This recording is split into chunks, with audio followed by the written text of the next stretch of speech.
I didn't think that I was going to do this today. And in fact, for a really long time, I didn't think that I was going to do this at all. But sometimes there comes a point in your story where you just can't keep it in anymore. What I'm about to tell you is deeply triggering. And I highly recommend that if abuse, SA, or anything like that is detrimental to your mental state, that you don't listen. I don't need my story to be heard at the cost of someone else's mental state. That's not what I need. So I'm going to put a blanket trigger warning. I'm going to say enter this with careful ears or eyes.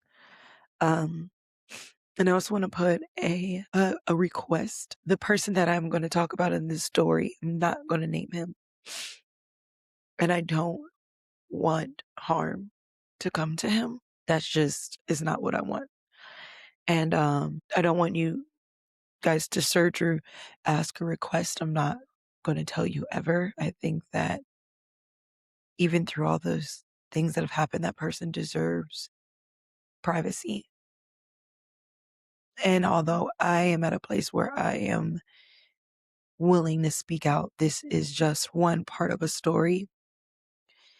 And that does not give the full picture of anything that's happened, period. So please proceed with kindness. And also, I am not a perfect victim. I will never pretend to be, and I promise you, I have never been my entire life. So the second thing that I ask for you is that if you disagree with my story, if you disagree with how I've handled it, if you disagree with anything, that you simply just don't say it. Everyone's going to have their opinions about it, and that is completely fair. But this is my chance to say my story, and it may rub people the wrong way, or people may have other opinions about it. And I respect that. I just request that you just don't share it with me or don't share it with the world because you don't know who it can harm and who may be out there that's being harmed. It can harm even further. So I ask more than anything else that you try not to pass judgment on my story and simply just it to be. Thank you.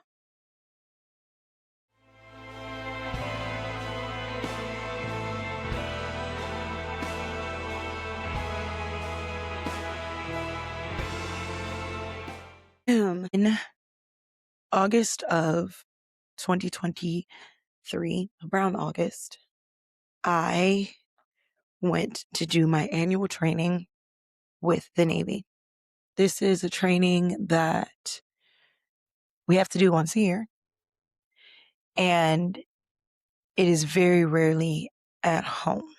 This is something that's really hard for me because once I get in a consistent routine or system, I'm good. But being away from home for only 2 weeks, then coming back is a lot. Sorry, I'm obsessing about my hair. The summer has made it so dry. Ignore me. It's falling apart at the seams. When I was there, I met a group of people that were really, really cool, and we spent our entire time together. One of those people was Person. Um, and at that time, Person was kind of very attracted to one of the people I was closest with during that AT. And the hard thing is when you are in the military, you become close with people really quickly. And we did, and we started doing everything together. At that time, while that was happening, I was being sexually harassed and touched in places that were not considered my no-no square against my consent. And me being the person that I am, I thought that I could take it. And I thought that I could just handle it. And, there were comments made about wanting to eat me for lunch or wanting to do stuff to me. There were moments when I was driving and a vehicle that you should not be touching someone while they're driving, and someone was touching my face and asking me if I'm wearing makeup, comments about my music, things like that. And a continued harassment, jokey comments, you know, just all kinds of things. and I was never going to report it. But this person ended up doing something extremely bad. And I was asked to write a, a report about it because I was forced to be with this person and another person more than anybody else. And because of that, um, I had intimate details about what he was doing, what he wasn't doing, and everything like that more than anybody else had. I asked the person who asked me to do the report, do they want everything? This person knew what was going on and they were like, yeah, put everything. And so that's what I did. I did what I was told. I didn't think that this part was gonna have such a reaction out of me. I like to feel like I'm so strong. And I think I'm a lot stronger when I don't ask for help. When I ask for help and then things go bad, I think that that's when I lose my strength. And so I wrote the report, and what I wrote in my report got pushed up to higher ups, and they noticed it. And then it was suggested that I file a sexual harassment and sexual assault claim. I sat and I talked to an advocate and explained everything that happened, and then we went through the process of that. I never really wanted to tell my story. I just wanted to keep my head down and get the work done. And I think that's something that the military taught me is to just push through, even if it hurts, even if it sucks, push through. And that was something I sincerely wanted to do. But I realized that I also had a responsibility. And so I went through with it. I ended up having to go to many other people to file and to talk. For a second, it was investigated by someone who could push it up to NCIS, which was very scary to me. But it didn't go through, which is a little bit more scarier because even though he touched me multiple times, he did not touch me in any place that they deemed sexual, which I disagree about. I think touching someone's face is intimate and just as sexual, even if it's not a sexual organ or body part. But at first I felt defeated. And then when I was leaving, I literally got a call and I expressed it to someone and they pushed it up and I filed a sexual harassment claim. Person was a part of it just because he knew my story and other people because some of them saw it, some of them saw the way he talked about my hair and my locks and some of them saw it from other things. And so I waited for that process to figure itself out, and I was warned that if it took too long it wouldn't matter because he was getting ready to get out, but I was still encouraged to do it. And so I did. I unpacked my feelings, I wrote it down, I asked other people to do it, and in December, he was found guilty, but there was nothing that they could do because he had already gotten out. And that was the first instance of like feeling powerless in the military, which was supposed to be something that made me feel powerful. And it seems so silly when I talk about it because it feels like it was nothing. And I was just angry and I never finished it because what was the purpose? They admitted that this person did these things to me that made me feel this way and in ways that I couldn't even express fully. But there was nothing that they could do. There was nothing that they could have done to protect me. And there was nothing that they could do after. That was the last annual training that I went on.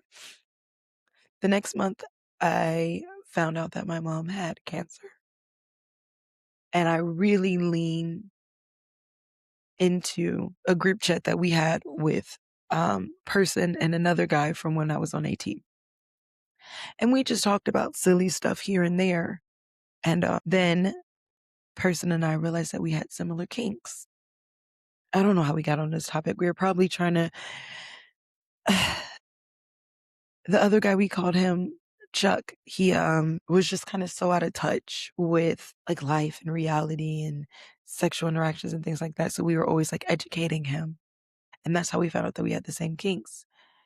And one day I think I messaged him by myself. And I don't know if I was attracted to him or it was just nice to have someone who shared their same kinks. I was reading a lot of dark romances at that time and it was very explorative for me. to tap into a side of me that I didn't even know was there. I, at that time, had discovered that I really was poly through fiction, which is why I always say fiction is very powerful. I discovered that I really was poly. And this joke that I kept making about having two boyfriends from Savages was actually not a joke. It was me realizing something that I always thought would be the best option for me, and I just didn't know how to ask. And then there was the BDSM aspect of dark romance, and that enticed me too. I'm pretty sure people can psychologically analyze that all that they want. I welcome you to do it because I would love to know um, positively, like do it in a positive way. But that's how we first started connecting. He was moving to a new state because he just finished up specialty school, and so he showed me a new place, and then we kind of established that we had similar interest. I hadn't been in a relationship in a really long time. At that time, I had only loved two people in my life. at at that time, I was 32, and I had spent a lot of time just focused on myself, and there were a lot of people, not a lot of people. I'm honestly, my social conversation with people dating wise had went way down. People always thought that I had so many people to talk to, but in reality, I didn't. So I leaned into it. I talked to my best friend about it, and she was like, "Why not? Why not have fun?" And I was like, "You're right. Why not have fun?" And so we did. He read a book for me, which was huge. We listened to it, but still, reading the book is reading a book. And one of my favorite dark romances at the time was Ritual. I could read it over and over again. I don't know why, but I could. And I was never one for pet names, but I loved, because I hate those cheesy sweethearts and sugar plums and honeys. But he called her Little One, and that I loved. And me and my best friend explored and was like, "Oh, well, I love it because out of all my friends, I am the tallest at 5'5". I am the tallest out of all of my friends. And I've always been felt like a giant because they were barely at 5 feet. And I've always felt like a giant. And so someone calling me Little One was great. And it was a really good distraction from my mom's cancer.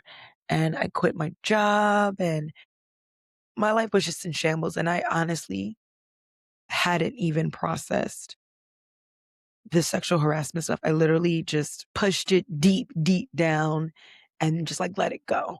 And so we began that kind of relationship, and it started a little, flirty, little sexting, and it grew slowly, which I appreciated because I am not a person anymore that can jump headfirst into a relationship. I'm very cautious, very selective. I've always been very selective, but now I'm a lot more cautious, and I do not just openly give my heart to people. That's just not something that I do anymore. So that was all transpiring. And for a long time, for a very long time, it was kind of just fun. It grew. It felt nice to be complimented. It felt nice for someone to see me and to like me in all aspects, for me to get to dive into my like deepest desires and not be judged, and talk about some of my darkest things and not be judged. Like that felt nice. And so we fell into routine, and it was great. And I got to be a brat, which I've always wanted to be, and I've never been in a position to be. Sorry, I'm trying to there we go. So that was nice for me. There was a lot of things that were really, really nice for me. And it made me happy. And it grew as things do. And I started to talk about more things than just, s- sexual text. I started to open up more about my struggles trying to make it in the book world. I was very vulnerable at the time. There's so much going on. And my struggles with my mom and cancer, that was such a scary moment for me. And it's not something that I talk about a lot. And I wrote Carry Me Home at that time because I felt like I couldn't talk about it. I felt like it was my mom's experience and I had to be strong for her. And I was really just terrified all the time. And so having someone there for me and having an outlet was nice. I felt so alone. And I had my best friend and she was amazing, but she lived so far away and our relationship had changed and we weren't people that you talked to. We didn't talk to each other every day. Um, and then with all this going on, um, my grandma passed away and my grandma had been battling dementia for a really long time. And I had actually, right after I joined the military, had gone to St. Thomas to take care of her because my family's from St. Thomas. And I love my grandma. When I was a kid, I spent so much time there. And St. Thomas is my home. Just like Michigan is my home, St. Thomas is my home. And I couldn't really afford to go, but it was my grandmother's funeral. And I was just so stressed out because I had to do the funeral booklet. And there were so many hoops to jump from and fights to be had. And, you know, in a time where everybody should have just been coming together. I'm sorry, I haven't talked about my grandmother in a really long time. Um, for someone we were supposed to be coming together, we just fought as a family. And it was like our family was fractured after my grandma passed. Like she was the only thing that was holding everybody together. And I was barely holding it together myself. I was looking for a job at the same time. I was grieving my grandmother, but I wasn't really grieving my grandmother because I was just working and I was so stressed out and it was such a terrible time in my life. And I'm paraphrasing a lot of it because I can't begin to tell you guys the deep, deep, dark hole that all of that had put me under. Losing friendships and betrayal and fear. There was all so much. And my new book was about to come out, and I was really afraid because my first book wasn't selling, and I thought that I had blown my whole life up for this dream, and it still wasn't successful. And it was just a couple of months, but I wasn't seeing traction at all, and that was really scary. Because I wanted to follow being a content creator and writing my books, and like that was what I hope would get me there. And I thought that if I dedicated all my time at 3 months, which is crazy, but when you see things on social media, you see people talk about how it happened for them instantly, and you get like obsessed with that ideology, like, oh, quit my job and this will be like the thing. The universe will, pay out. And that wasn't the case for me. And so I had been trying to force myself to go back into doing like Shipped and Instacart. And that was really hard because it gave me so much anxiety and I had so much more anxiety and depression at that time. And it was all undiagnosed and it was all untreated. And it was just a shitstorm of a life at that time. And so I made it to my grandma's funeral in St. Thomas. I got a hotel I couldn't afford because the family was fighting about where they wanted everybody to stay. And it was so complex. And I just, in my true fashion, I just removed myself from the drama. I didn't want to be a burden. I didn't want to be another thing that someone had to fight for or over. I could take care of myself. And so I did, even though I couldn't. And I was only going to stay for a couple of days. But my cousin asked me to stay longer for some events that were happening on St. Thomas. And I love my cousin. So I said, yeah. So I stayed for a week. And I loved it. I loved being home, but it was sad. And I realized that with all the family drama, at some point I couldn't cry at funerals anymore. At my grandfather's funeral, bawled my eyes out the entire time, and everybody was so worried about me, and I didn't cry at all at my grandmother's funeral. And it's not because I didn't want to, it's because I didn't want to allow myself to. I didn't want these people who were my family or just other people to see me vulnerable. And I don't even know if I wanted to face it myself. And the person that I relied on last time was my brother, and our relationship since then had deteriorated. And I felt alone. And while I was there, I was still talking to person, and I remember that when I was getting on the plane the night before, I started getting sick. And won't your body do it? Won't your body make you sick when you're suppressing so many things?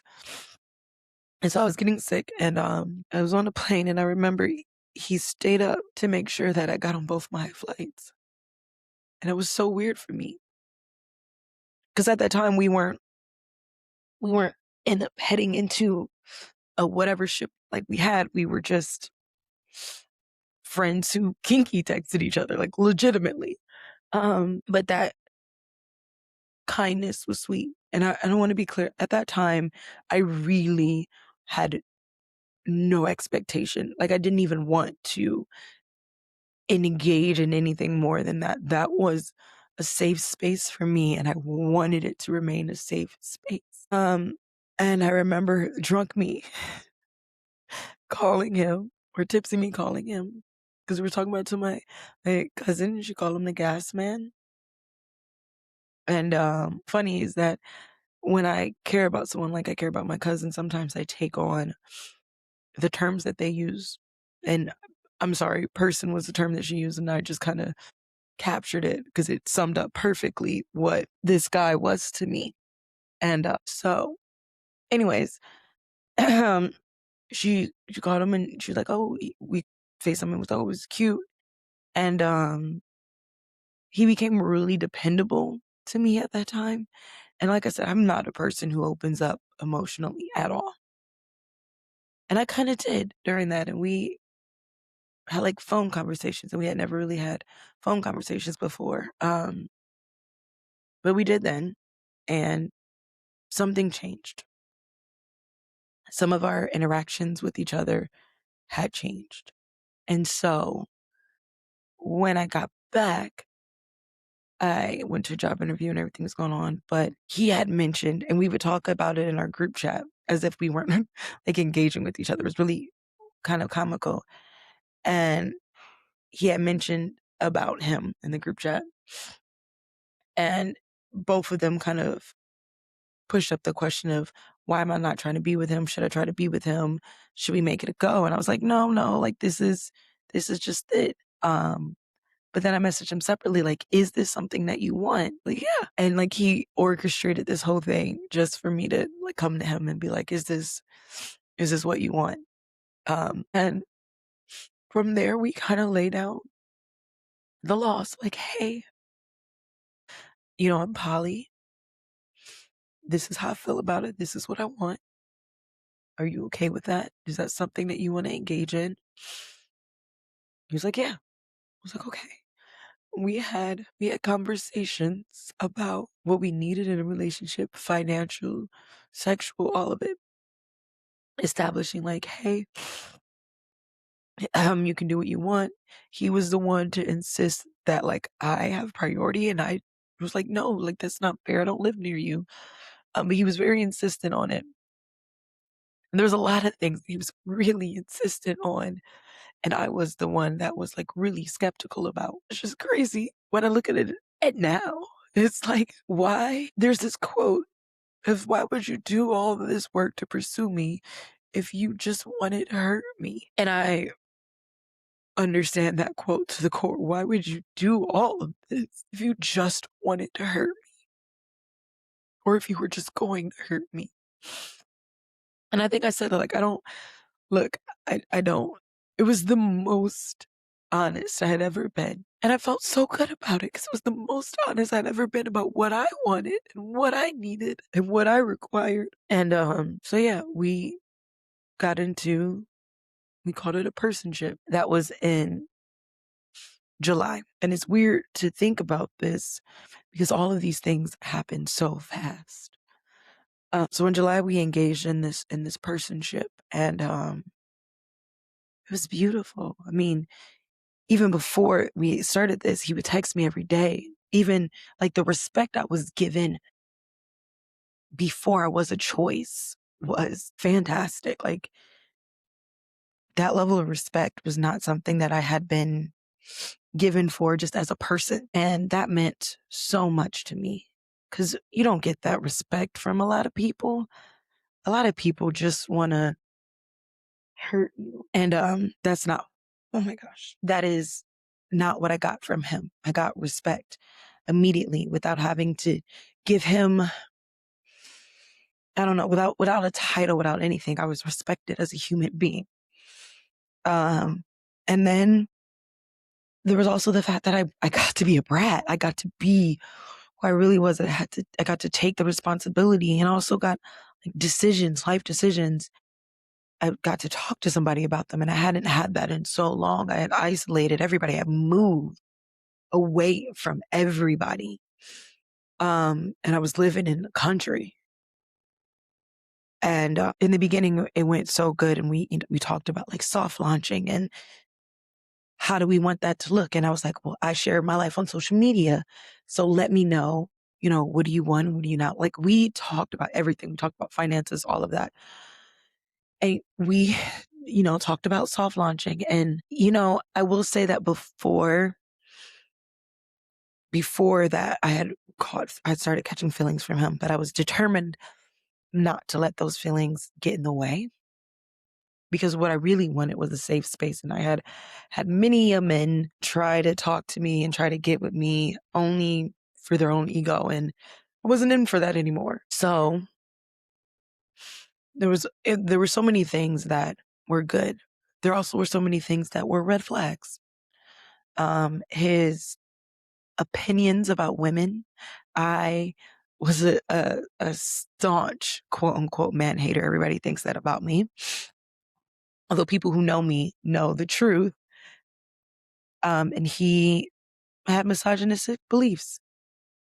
And that was really hard for me at first, but I could always see that his came from a place of pain and heartbreak. And that resonated with me more. And it made me question, how different those two things are. Man hating and misogyny. Were they really that different all the time, or did they have some like common thread? I even started working on a book about it, but I haven't been able to finish it. But yeah, um, there was also his opinion on trans people, which I would not stand by. I may not agree on everything that the trans community agrees on, but one thing I do agree on is that you treat everybody with respect. And I am a part of the LGBTQIA community, and you treat people who are in my community with respect. And so one of the first things that when I started falling for him, that I was really nervous about was that he didn't seem to have that respect for them. And he seemed to kind of tote around the like military thought of this is just a problem and all they're trying to do is this. And what about my children and reading the books? And it was so weird because I'd never experienced someone like that in real life. Outside of like weird conversations that I had with people at drill. I'd never experienced that in real life. And to have it in a person who had committed to in some way was really disheartening. And I remember really struggling with it. And, I let him say his piece, and I noted where he made points that were valid for him.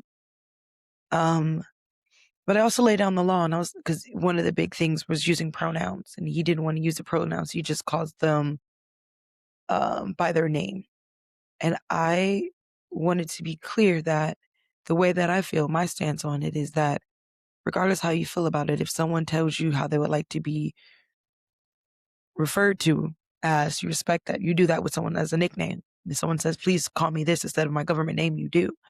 And I felt that same way about, the pronouns. If this is how they choose, how they ask to be referred to, It doesn't matter what I think or if the nickname is good. I don't give a shit. Like, legitimately, it's not about that. And if referring to you this way is the way that keeps you alive, I do it in a heartbeat. Someone asked me that once. They said, "Well, what if someone asked you to refer to them as a dog?" And I was like, "That's not my business. But if that's the thing that keeps them alive, okay." It's legitimately not my fight. And after that, I remember calling my mom and my best friend and telling them, and they were like, "It's okay for people to disagree with you." And she quoted some manager of the president and how his wife is this way and he's one way and like how that works. And I listened because I didn't really have a lot of people who were super different than me in that regard. And so I also didn't want to give up on a person that I met that was so kind to me. I mean, like, really, truly so kind to me. Would say things that, like, "I appreciate your effort." He never asked me to be forthcoming with my feelings. He would say things like, if I were to say a small thing, he was like, "I really appreciate how you're trying." And that meant a lot to me because everybody was always like, open up more, open up more. Or a lot of people in my life criticized me for my boundaries and my expectations in a relationship. And they're like, you need to lower your expectations. You need to change your boundaries. You need to do something because you're not going to find someone. And he was like my aha moment to all of them. Like, look, I'm as difficult as I've ever been in my life. I'm as moody as I've ever been in my life. And this person still wants me. And I remember telling that to people because I've been lectured all the time from many men all the time about, yo, anyways, we talk every day. And he went to work a lot earlier than I do. I started working at the brewery. And so we'll wake up to good morning text and then kinky text. And then I would go back to sleep because I didn't get home till later. And he woke up at like 3, 4 in the morning. And then when I woke up again, I would text and we would text throughout the day. We would text all the time. And he was very communicative with me because I have like radio silence is like physically punishing to me. And I was communicative of that too, really early on. There was a day where he like just didn't talk to me and I was like, okay. And I just explained to him, which was so hard for me, but I did. I explained to him, I was like, okay, guess what? This right here is not okay with me. Like, this makes me feel this way. And he was like, okay, I won't do it again. And every time he would have to go on a project where I couldn't reach him, he would let me know and he would let me know when he'd come back and everything like that. It was for that first month, it was perfect. And I realized I really could be poly. And because it felt freeing.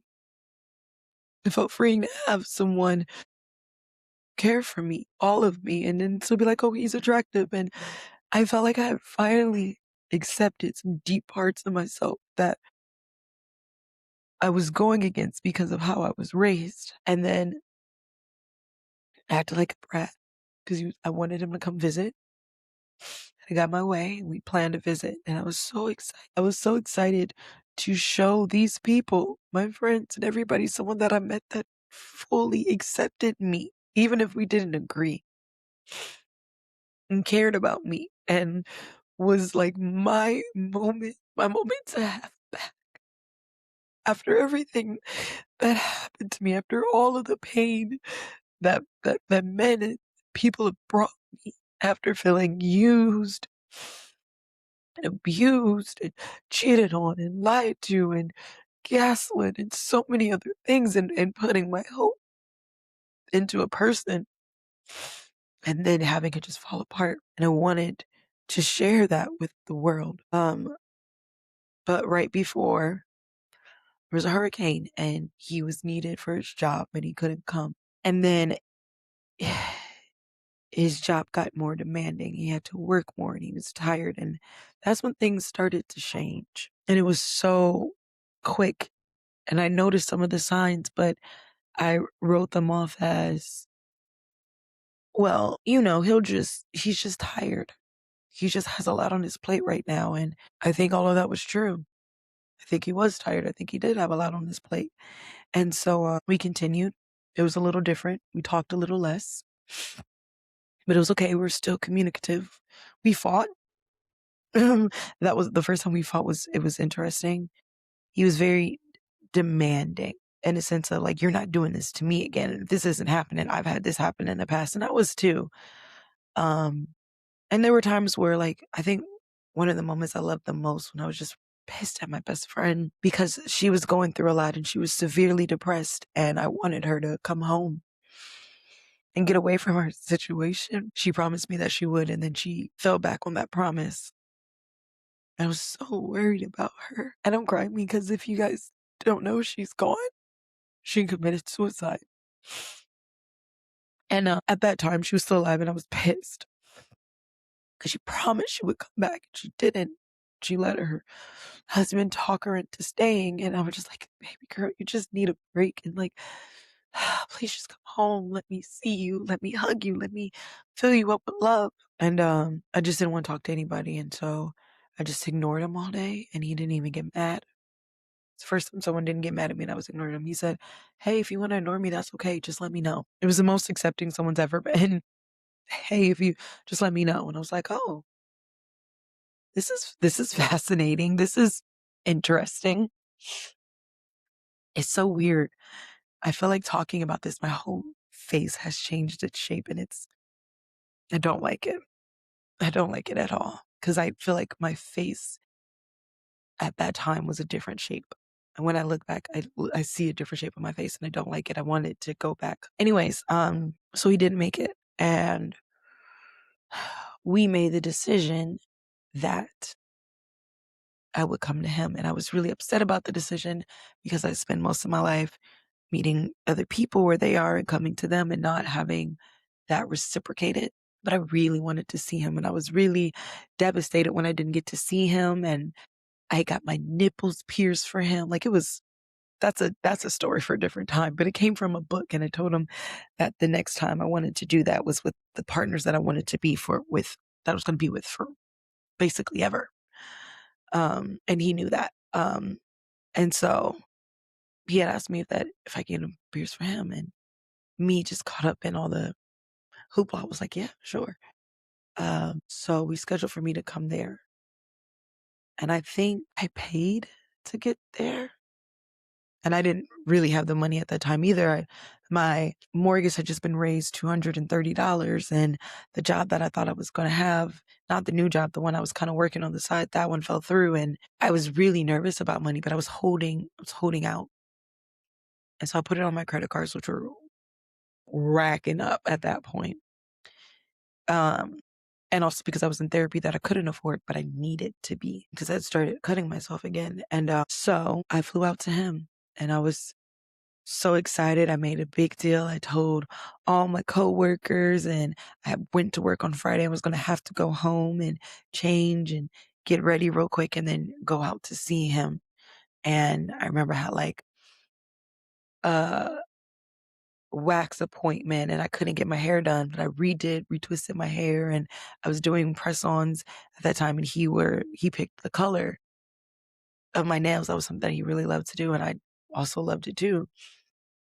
That was like his dom thing and my sub thing. And I remember that right before we were gonna go, he knew that I had anxiety. Everybody knows I have anxiety. It's like my calling card at this point. Um, I was supposed to go see him in one state, and he had technically been living in two different states. And he was like, "Oh, actually, we're gonna have to go to the second state because my brother is just got just joined, and he's on his first ship, and his first ship is docked, and he's getting ready to ship out, and I want to go see him. And you're gonna get to you're gonna have to meet all my other roommates, like my important roommates." And I was like, "Oh, okay." But he made it seem like it was so important. It was like somehow it came up about the way that I dress. And I'm a free spirit. I dress like a free spirit. I'm gonna act like a free spirit. That's one of the things that he said he liked about me. And everybody knows me, and everybody knows that I'm truly a free spirit through and through. Um, and sorry. It was a comment about the way that I dressed and how he wanted me to be more button up and not and wear bras and things like that and not wear the short shorts. And the things that he had originally said that he liked about me, all of a sudden he didn't. And a couple of days before I went out, he got really drunk. And it was kind of frustrating me because he worked so many hours, then he would just go out and get drunk, which we all know happens in various fields. And he said something when he was really drunk about, I don't know, slapping me or something to get me to be quiet or something. I don't fucking remember. I remember that it was just off-putting. I was like, you would never.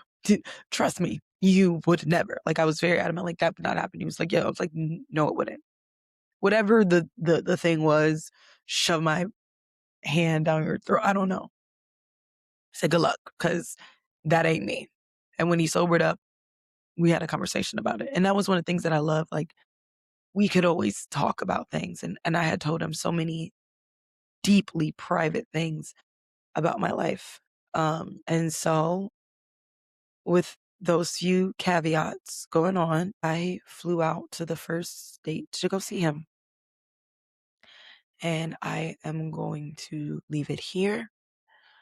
And I will finish the story in a whole nother episode. I don't want to make this too long or too crazy. And I wanted this to kind of be more about like establishment before anything else. So Gabby Gabs Podcast.